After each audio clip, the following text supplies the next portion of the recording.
hecho nan kawarlo demonstrar na aya 2021, aya 2022 e aya 2023 aqui que estava tão aya o exitoso para nós e acaba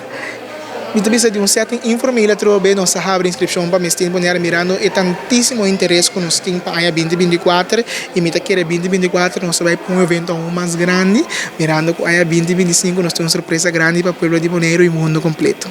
Desafio é seguro que o mundo de modelo tem sponsor. Como vai que saque? Me tenho vista que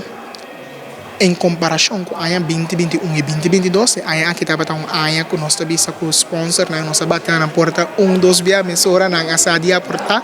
e me querer ainda tem espaço para mais, mas grande parte de preparação, grande parte de inversão, também for de nós me saco de maior que querer de nosso projeto, não me querer para o futuro, pelo que por para minimalizar essa aqui, assim aqui está criar espaço para enfocar e para preparação de cada um de representante, na me querer nós não melhor resultado para sobrar mais inversão botim para o nosso representante, tá mais exposição para Bonaire em geral, pero também botar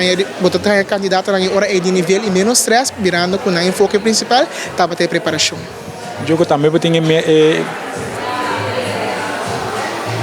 John também botim plano para começar com teenagers. É hobby nang muito nang pretty nang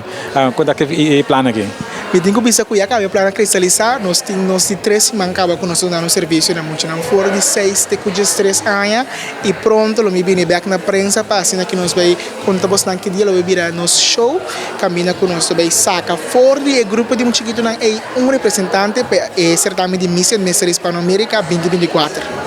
É o plano mais grande que eu tenho para 2024? Para 2024 é o plano mais grande que eu tenho para a Fundação Beata para começar a demonstrar sua capacidade para outra área, não somente beleza, mirando que nós Fundação Beata tem diferentes talentos na diretiva e me quer que a hora para nos marcar nos números para outra área também, me espera que o poder de Deus nos ponha a oportunidade aqui cerca de não concernir, para nós poder demonstrar nossa capacidade.